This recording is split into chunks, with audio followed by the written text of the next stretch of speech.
A paz do Senhor Jesus para a igreja. A paz do Senhor Jesus aos irmãos que estão cultuando pelas redes sociais, pela EcoTV. Que a graça e a bênção de Deus continue sendo derramada de uma forma especial sobre as vossas vidas. Deus está na casa e eu louvo a Deus quando temos a oportunidade de adorar, glorificar ao Deus que pode todas as coisas. Eu quero desde já pedir para os irmãos abrir a palavra de Deus em Números, capítulo 14, versículo de número 5 ao 7. Agradecer à pastora Edmeia, ao pastor José Carlos pelo apoio, pelo incentivo, pela oportunidade, a Deus, à família. Esta palavra eu tive ministrando em uma oportunidade lá na escola, e ela ardeu no meu coração hoje, e eu pedi uma confirmação da palavra, separei alguns versículos, e quando o nosso irmão Silvio teve a oportunidade, ele leu justamente um dos versículos que estavam aqui separados na ministração. Então eu falei, a mensagem realmente é de Deus. Os irmãos encontraram? Diz assim a palavra de Deus, Números 14, versículo 5. Então Moisés e Arão caíram sobre os seus rostos perante todo o ajuntamento dos filhos de Israel. Versículo 6, e Josué, filho de Num, e Calebe, filho de Jefoné, dos que espiaram a terra, rasgaram as suas vestes. Versículo 7, e falaram a toda a congregação dos filhos de Israel, dizendo, a terra pelo meio da qual passamos a espiar é terra muito boa. Se o Senhor se agradar de nós, então nos porá nesta terra e nos dará a terra que emana leite e mel. Somente até aqui. Senhor Deus, bendito e eterno Pai, nesta noite, Senhor, ao qual manifestamos a nossa adoração ao Senhor, manifestamos a Ti, Senhor amado, o nosso louvor, porque Tu é digno de honra e Tu é digno de louvor. Pai amado, que em nome do nosso Senhor e Salvador Jesus Cristo, pela Sua bondade e pela Sua misericórdia, venha através, Senhor, nesta noite, da Tua palavra falar conosco de uma maneira poderosa, Senhor, crendo que a Tua palavra é viva e eficaz, e não torna vazia, mas antes faz o que lhe apraz. Que nesta noite nós possamos ser alcançados por Ti, edificados, consolados e exortados pela Tua palavra, pelo nome de Jesus Cristo, nosso Salvador. Amém. Os irmãos podem tomar os vossos assentos. O que me chama a atenção, meus irmãos, é que quando a gente tem a oportunidade de pregar a palavra de Deus, a primeira coisa que vem no nosso coração é o temor. Hoje eu estava conversando com um professor lá no Colégio Terra Nova, a pastora Edmeia o conhece, é o professor Claudinei, também servo de Deus. Havia acabado o nosso expediente no período da manhã e sempre falamos de Deus, e tanto ele como eu estamos falando da responsabilidade que é subir do púlpito para pregar a palavra de Deus. Da responsabilidade que é ministrar a palavra de Deus, seja que nem o pastor Colares, que fez uma oração que tocou o céu. Isso, quando subimos aqui, subimos com temor, subimos com respeito, porque falar de Deus, orar ao Senhor, dirigir o culto, louvar, subir ao altar, exige grande responsabilidade. Sempre peço muito a Deus a misericórdia e a graça do Senhor, para que Ele me alcance durante as ministrações da Sua palavra, porque eu vou dizer assim, se o Senhor não estiver conosco, não iremos a lugar nenhum. E se estamos aqui, Ebenezer, até aqui nos ajudou o Senhor. A palavra que Deus colocou no meu coração nesta noite parece uma continuação daquilo que nós ministramos na quarta-feira passada, quando eu li na segunda epístola de Paulo aos Coríntios, acerca principalmente da questão de Paulo quando chega à Macedônia. Paulo, ele chega à Macedônia e no versículo 5 e 6 de 2 Coríntios, capítulo 7, Paulo vai falar sobre cansaço, Paulo vai falar sobre problemas, Paulo vai falar sobre o desgaste, e no versículo número 6 desta epístola, a qual eu mencionei, Paulo fala até mesmo em temor, devido às perseguições, devido às questões sociais que padeciam ou necessitavam uma igreja da Macedônia, da perseguição e até mesmo da contestação do seu chamado ministerial ou chamado de Cristo sobre a sua vida. A mensagem de hoje não é diferente. É como se fosse, pastor Colares, uma continuação daquilo que nós ministramos na semana passada. A palavra de hoje vai falar sobre medo, vai falar sobre temor. E eu pergunto, pastor Edmeia, aos irmãos que estão aqui nesta noite, quem de nós não sente medo? Em uma das aulas que nós tínhamos, ou temos ainda na Escola Terra Nova de Projeto de Vida, ao qual o autor é o Léo Freiman, fala-se sobre o medo. O que é o medo? Podemos dizer que o medo, em certo ponto, ele pode ser positivo. Quando você, por exemplo, está na cobertura de um edifício, ou perto de um abismo, o medo de você ficar naquela ponta é positivo, porque você pode, naquele momento, entender que há um risco de vida. Então, esse medo, eu posso falar que é um medo positivo. O medo de você estar em um ambiente muito perigoso e você não querer ir por o medo, isso também é positivo.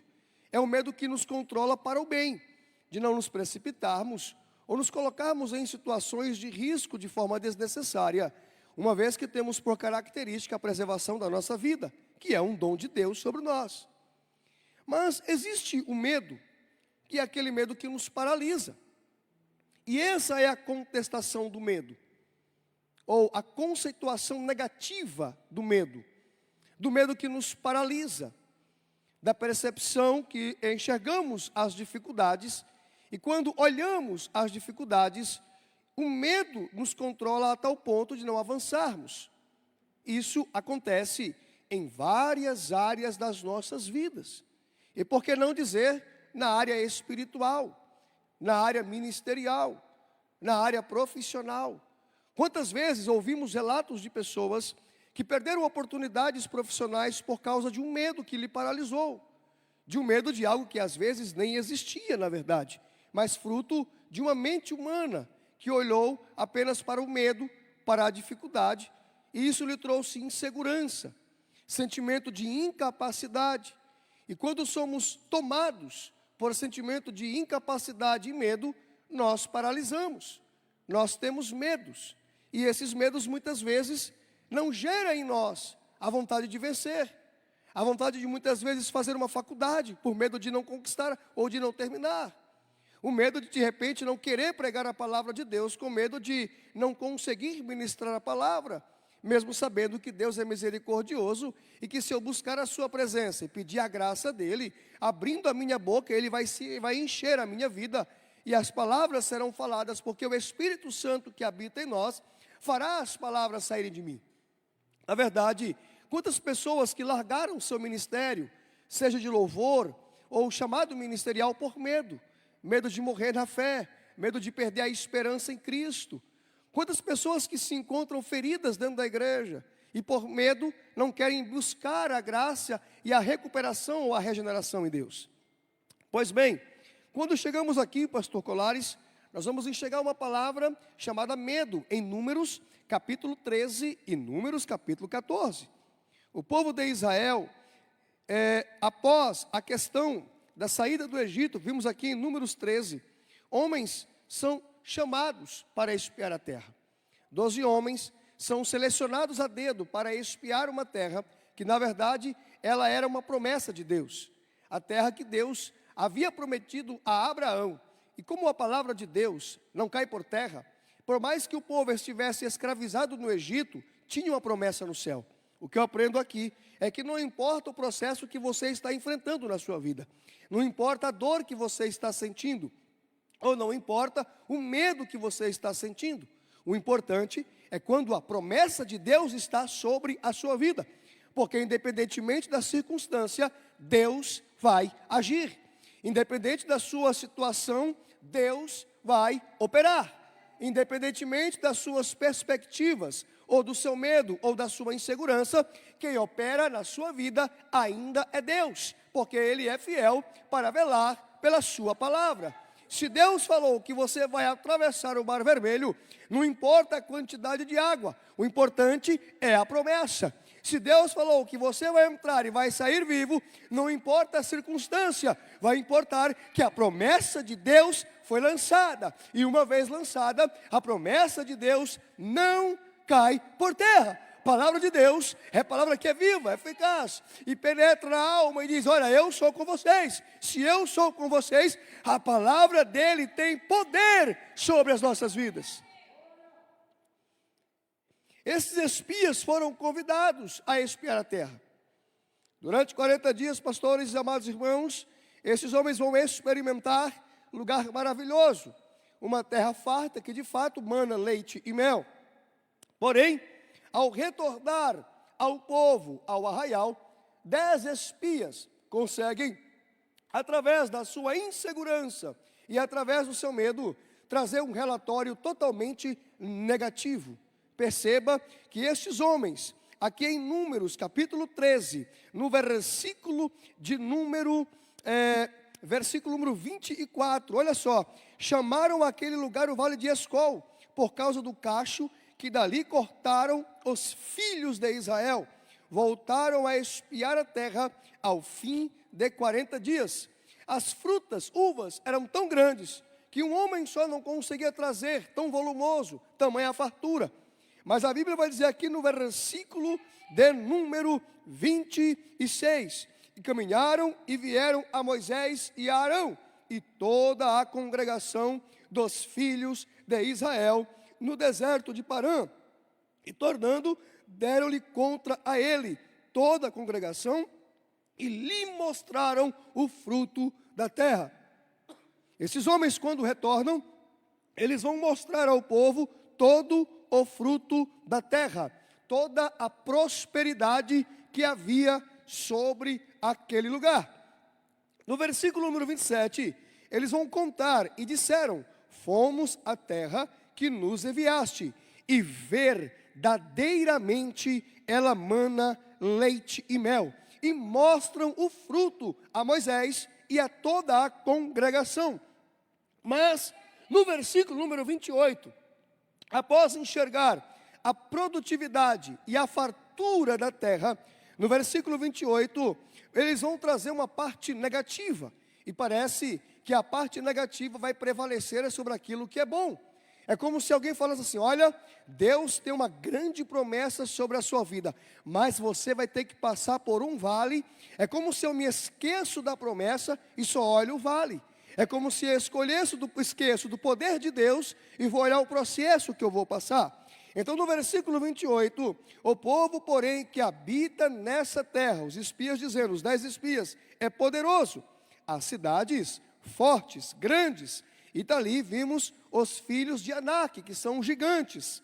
Os amalequitas também habitam na terra do sul. Os heteus, os jebuseus, amorreus habitam na montanha. E os cananeus habitam ao pé do mar, pela ribeira do Jordão.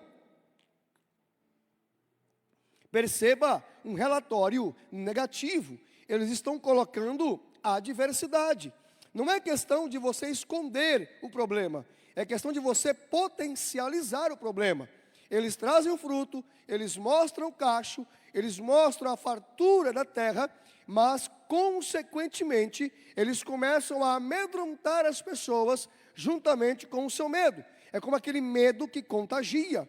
Então, Caleb, no versículo número 30, Caleb fez calar o povo perante Moisés e disse: subamos animosamente e possuamos em herança porque certamente prevaleceremos contra ela. Mas o povo já estava inflamado pelo medo. Por mais que Josué naquele momento houvesse falado aquilo, o povo já estava amedrontado. Quando eles começaram a falar, as nações que estavam lá dentro, os povos que estavam lá, o povo do arraial se amedrontou. Então, eles vejam, aqui no versículo número 32, e infamaram a terra que tinham espiado, perante os filhos de Israel, dizendo: a terra pelo meio da qual passamos a espiar, é terra que consome os seus moradores, e todo o povo que vimos no meio dela são homens de grande estatura, os filhos de Anak. Veja, o povo criou um medo. Quando chegamos em Números, capítulo 14, o povo, a nação, o arraial, está tomado pelo medo de tal situação que no versículo 2 de número 14, vai dizer: e todos os filhos de Israel murmuraram contra Moisés, dizendo, Arão e Moisés, e toda a congregação disse: se morrermos na terra do Egito, ou morremos nesse deserto? E por que nos traz o Senhor a esta... Olha só o povo questionando Deus. E por que nos traz o Senhor a esta terra, para cairmos à espada, para que nossas mulheres e nossas crianças sejam dadas por presa? Não seria melhor voltarmos para o Egito?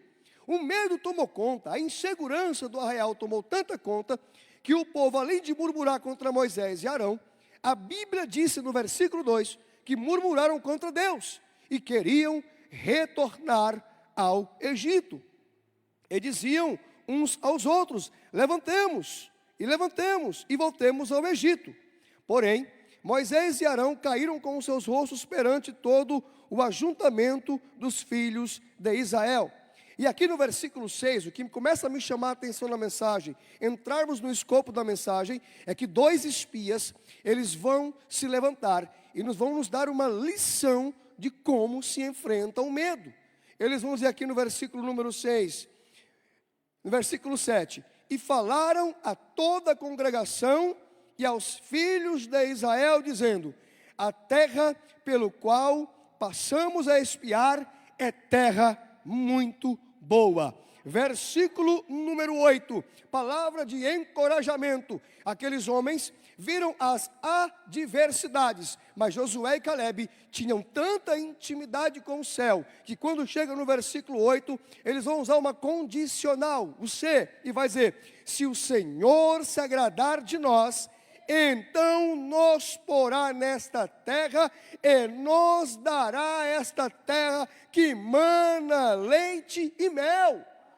A palavra de Josué e Calebe era uma palavra assim: se eu estou com medo, eu vou ter certeza de uma coisa, com medo ou sem medo, se o Senhor se agradar, se é promessa de Deus, eu vou para a peleja, eu vou para a batalha, e a terra será nossa, porque a promessa de Deus foi feita ao nosso pai Abraão, e eu não vou desistir daquilo que Deus estabeleceu sobre o povo de Israel. Pastor, o que Deus está querendo dizer nessa palavra nesta noite? Que eu não sei a condição ou o processo que você está passando na sua vida.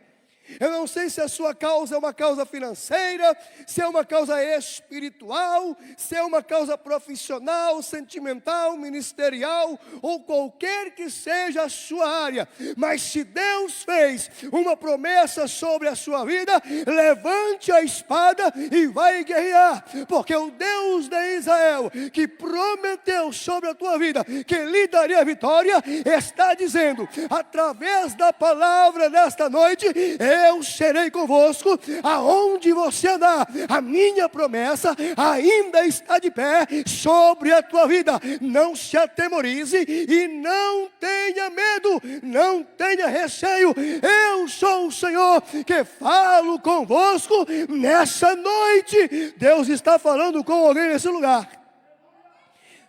Deus está falando com alguém nessa noite, que talvez o medo quer paralisar a sua vida, que talvez o medo quer paralisar a sua alma, em que até mesmo em alguma circunstância pensou em recuar. Eu vou parar de louvar, eu vou parar de fazer a obra de Deus, eu me desanimei, chega de aflição, de perseguição. Mas a ordem de Deus desta noite é: marche na minha presença. Se tem deserto, Deus está com você no deserto. Se tem vale, Deus está com você nesse vale e vai te dar vitória.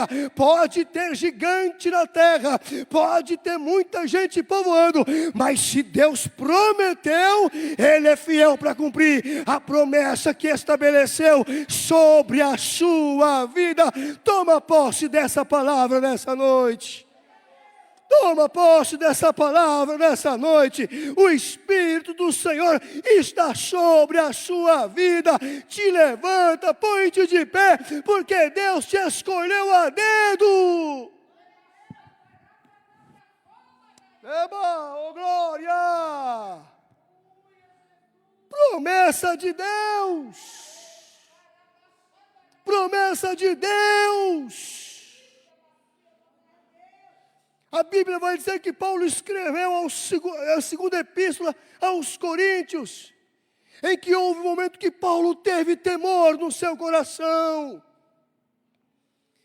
Mas ele disse: e o Deus que é riquíssimo, tremendo em consolo. O Espírito Santo habita dentro de você, meu irmão. O Espírito Santo habita dentro de você, minha irmã. É sobre isso que nós queremos falar nesta noite. Deus não nos deu o espírito de temor. O Senhor não deu o espírito de covardia. É noite de levantar a nossa espada e peregrinar perante o deserto. Se está doendo, se está machucando, marcha na presença, descansa na presença, adore na presença, louve ao Senhor na presença, põe-te de pé. Deus está contigo nesse vale, nesse processo. Eu estou sentindo uma virtude nessa noite, eu estou sentindo uma graça de Deus.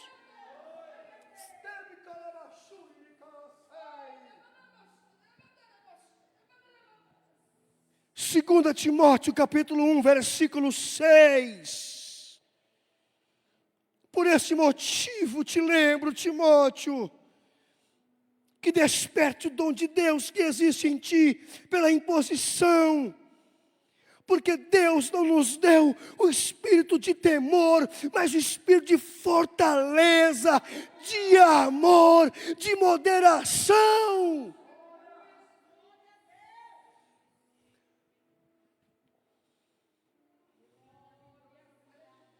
O que mais me entristece muitas vezes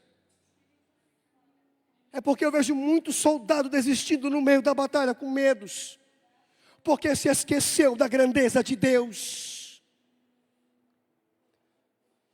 Eu vejo muita gente que desistiu do seu chamado, muita gente que desistiu do propósito de Deus sobre a sua vida, porque olhou para os gigantes da terra. Gente que louvava e não louva mais. Me perseguiram tanto, pastor. Gente que evangelizava e falou: não evangelizo mais, cansei. Porque quando eu falo de Cristo, parece que uma coisa se levanta contra mim.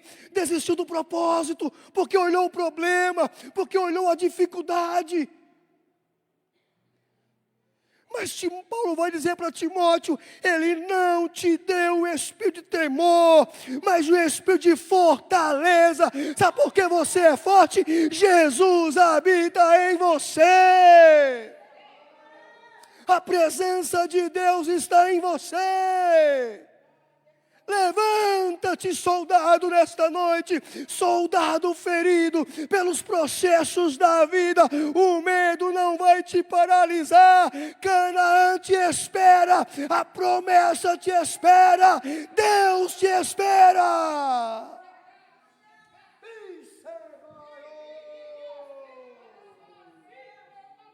Tem presença de Deus na tua vida.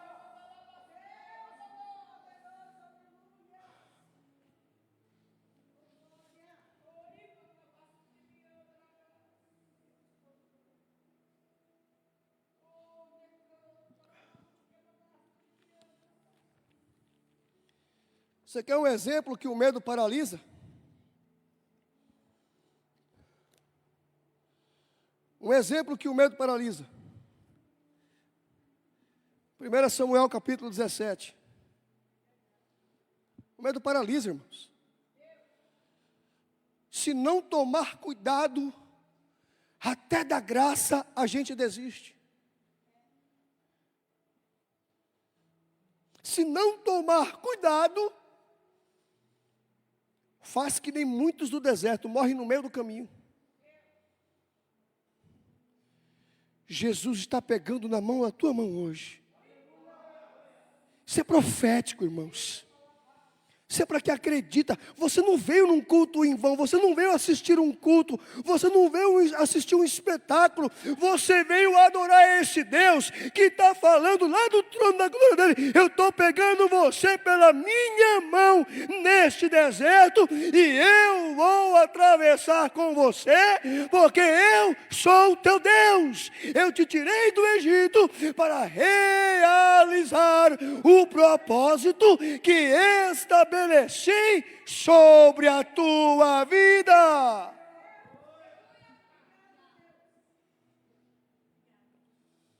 Eu me alegro no culto, porque é muito bom ouvir a voz de Deus.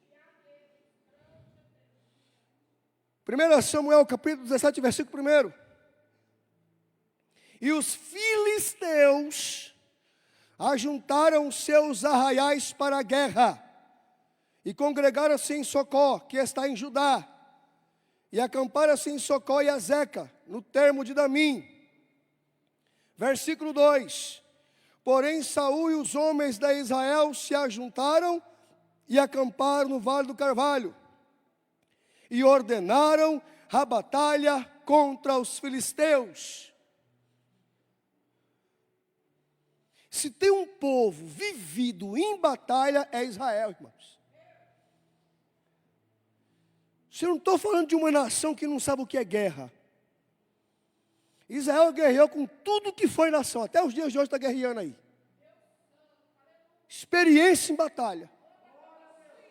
Eu não estou falando de soldados inexperientes. Eu não estou falando de soldados que nunca viram um armamento, nunca treinaram de uma forma intensa. Eu estou falando de um exército que sabe o que é batalha. Saul, Davi, homens experimentados, Davi na guerra. A nação que viveu mesmo depois da divisão do reino com Josafá, ou Ezequias, que teve ali o momento da cidade sitiada. Homens que tiveram experiências em batalhas. Homens que tiveram experiências na ação sobrenatural de Deus. Só que Israel, nessa época aqui, vai ter um imprevisto. Porque vai ter um cidadão gigante, chamado Golias. E aí, irmão, a teologia fica aberta para o debate aí. Uns falam que eram 3,20 metros, uns 3,40, não importa, era o gigante. O camarada, em 1 Samuel, capítulo 17, versículo 16, chegava-se, pois, o filisteu pela manhã e à tarde, e apresentou-se por 40 dias. E no versículo de número 37, o rapazinho Davi se propôs a lutar com o gigante. 40 dias ele atormentando. O povo teve receio. O povo teve receio do gigante. Um homem que 40 dias, e o número 40 na Bíblia nos representa processo, provação. É ou não é, irmãos? Tudo tem o número 40 na Bíblia, muitas situações aí. camarada, ele tinha no 17,5 um capacete de bronze, uma couraça de escamas, e era o peso da couraça de 5.000 ciclos de bronze. Protegida, a haste da sua lança é como o eixo de um tecelão, e o ferro da sua lança de 600 ciclos de ferro. E diante dele ia o escudeiro, 17,7. E parou e clamou às companhias de Israel e disse: para que saireis a ordenar a batalha? Versículo 8. Não sou eu filisteu? Batia no peito. Exército de Deus está amedrontado. Escolhei dentre vós um homem que desça até mim. Aleluia. Cadê o valente? O medo paralisou. Se esqueceram de Deus. Estava com a espada, mas se esqueceu de Deus. Estava montado no cavalo, mas se esqueceu que quem estava na guerra era Deus. Estava pelejando, mas se esqueceu que o general de guerra estava à frente na batalha.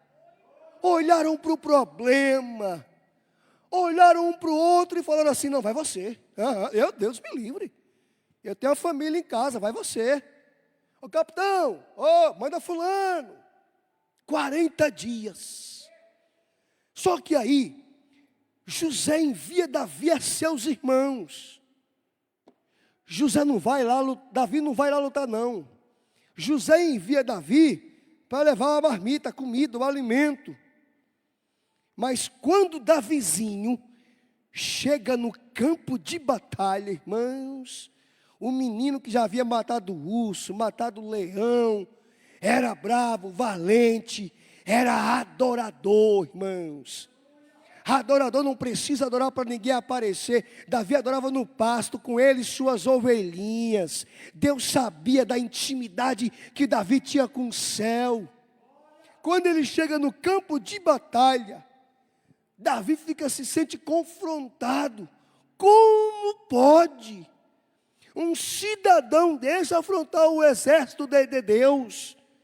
Afrontar o povo de Deus? Davi usa a expressão de Deus. Davi está querendo dizer que não é uma nação qualquer, é o povo de Deus. E ele vai se dispor a lutar contra o gigante, mesmo que no começo rejeitam, e o tempo da pregação não vai esperar para detalhar a situação. Então Davi no versículo 37, o Senhor que me... 1 Samuel 17, 37. Aí Davi fala assim: rapaz, vocês não têm noção do que eu já vivi. 37. O Senhor que me livrou da mão do leão e do urso, vai me livrar da mão desse incircunciso, desse filisteu. O Deus que me livrou lá atrás, é o Deus que vai me dar força para enfrentar esse gigante. Enquanto tinha soldado querendo voltar da guerra, Davi estava querendo enfrentar o gigante, porque ele sabia que o medo jamais o paralisaria. Ele sabia quem estava com ele. Então Saul disse: menino, vai embora, e o Senhor seja contigo. Saul vestiu a Davi das suas vestes, pôs-lhe sobre a cabeça o capacete de bronze e lhe vestiu a couraça. E Davi cingiu a espada sobre suas vestes e começou a andar. Porém, nunca o havia experimentado. Então Davi disse a Saul: não posso andar com isto, pois nunca o experimentei. E Davi tirou aquilo sobre si e tomou o seu cajado na mão. Irmão, ele tomou o cajado. A ferramenta que ele trabalhava era o cajado, que era para pastorear as ovelhas. Deus trabalha com a ferramenta que você tem na sua mão. Deus trabalha com o que você tem na sua mão. Ainda que alguém olhe e fala, se você tem apenas um cajado e vai enfrentar um gigante, você vai morrer. Aí você diz, não, eu não vou morrer não, porque Deus trabalha com o que eu tenho na minha mão.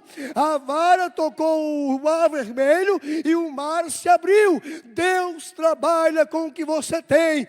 Deus não precisa enfeitar a situação para lhe dar vitória. É por isso que ainda que você se sinta pequenino ou pequenina diante da situação, vai em frente, prossiga, porque Jesus será contigo. Se Ele te capacitou, Ele garante a vitória. Se Ele te prontificou, Ele vai te garantir o êxito, porque Ele estará contigo no vale.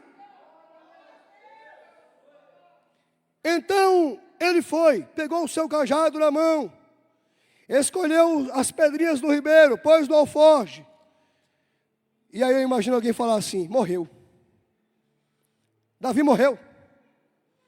Por quê, pastor Alberi? Se o exército de Israel, com toda a vestimenta de proteção, está com medo, Saul endoidou, deixou o menino ir para uma guerra com o alforje, com as pedrinhas, não é isso? E para lançar sobre o gigante. Mas Davi foi com a funda, ele foi firme. Quando o filisteu chegou para ele, a Bíblia vai dizer, aqui no versículo 44, ele vai afrontar Davi: vem a mim e darei a tua carne às aves do céu, às bestas do campo. A Bíblia vai dizer no versículo 43, que disse Davi, o filisteu disse a Davi: sou eu algum cão para tu vires a mim com paus? E o filisteu amaldiçoou a Davi pelos seus deuses. Aí eu pergunto para você, Davi se amedrontou? Você está com medo de palavras que lançaram contra a tua vida? Você está com medo de palavras que lançaram contra você? O Espírito de Deus está sobre a tua vida. Não temas. Não temas palavras que são lançadas contra você. Não temas muitas vezes as afrontas que vem você. Não temas se estão olhando para você pelo estereótipo e vendo que você não tem condições. Olha para dentro, que Deus está dentro de você, te dando força. Eu estou sentindo a presença de Deus nessa noite. Ele amaldiçoou Davi pelos seus deuses. E Davi vai dizer assim: tu vem com a espada e com lança, versículo 45, mas eu vou diante de ti em nome do Senhor dos exércitos. Eu não tenho couraça, eu não tenho a espada, eu não tenho a vestimenta de guerra, eu estou sem espada, mas o que eu tenho na minha mão é um cajado, uma funda e as pedras, e eu vou te enfrentar, gigante. Sabe em nome de quem? Do Senhor dos exércitos. Sedaio Elai Eba.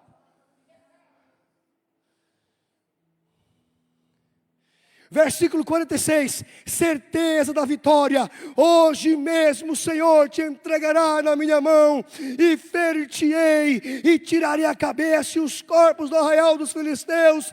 Darei hoje mesmo as aves do céu, as bestas feras, e saberás, Golias, que há um só Deus em Israel.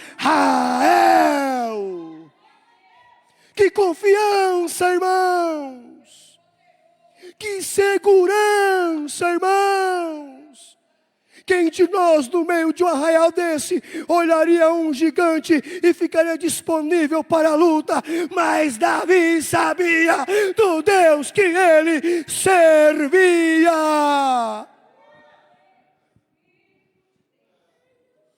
Eu vou encerrar a mensagem, o tempo foi embora. A pedra é lançada. E a Bíblia vai dizer que o gigante cai com o rosto no pó. face, sinal de humilhação. Aí eu vou na aula de física, pastor. Física, irmãos. Pesquisei sobre isso. Você tem a pedra que é lã, é um vetor, é uma força aplicada. Bate na testa. Por duas condições, biológica, reação e física. Uma ação, ele cairia para, mas ele caiu. Davi lança a pedra, mas quem derruba o gigante é Deus. Você vai para a batalha, você vai guerrear, mas quem vai te dar a vitória é Deus. É Deus. É Deus. Você vai para a batalha, você vai para a peleja, mas quem vai te dar a vitória e vai derrubar o gigante é Deus da tua vida. Sabe por quê? Vão olhar e vão dizer: ela lançou a pedra e ele lançou a pedra, mas quem derrubou o gigante foi Deus, para dizer: verdadeiramente há um só Deus em Israel. Verdadeiramente Deus é na vida dela e na vida dele. Se você crê, toma posse dessa palavra nessa noite. Deus está cuidando de você. Lance a pedra, vai para o confronto. Deus garante a vitória. Não há mais tempo. Mas se a gente for analisar Gideão e outros, irmãos, não deixe o medo te paralisar. Davi tinha a maior arma que alguém pode ter: a intimidade com o céu.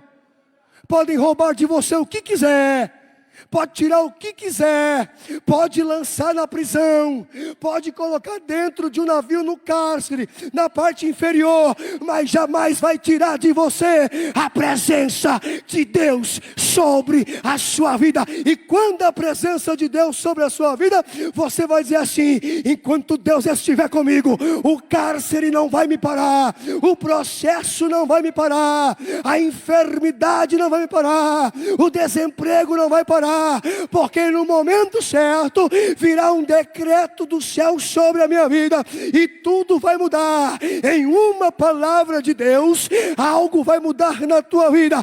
Descanse, descanse na presença, na presença, descanse na presença. É para você essa palavra. Que entrou desacreditado, que entrou preocupado, Deus está cuidando de você.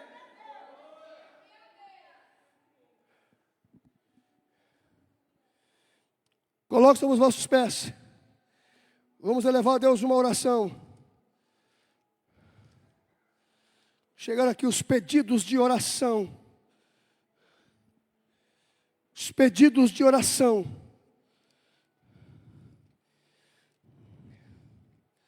Olha o que é a nossa fé. Muitas vezes estamos cansados e desacreditados, mas os pedidos de oração não param de chegar. Sabe por quê? Porque quem está nos cultuando com nós pela rede social está enxergando a grandeza de Deus nesse lugar, está enxergando a grandeza de Deus na tua vida. Enquanto você está enxergando o gigante, eles estão falando assim: Deus está com eles no arraial. Se eu mandar o pedido de oração, Deus vai descer do céu com providência. Salmo 56, versículo 3 e 4. No dia em que eu temer, hei de confiar em ti. Versículo 4. Em Deus louvarei a sua palavra. Em Deus pus a minha confiança e não temerei. O que pode me fazer a carne? Deus está com você. Deus é tua força, Deus é tua fortaleza. Salmo 27, 1. O Senhor é minha luz e minha salvação, a quem eu temerei? Deus está com você, minha irmã.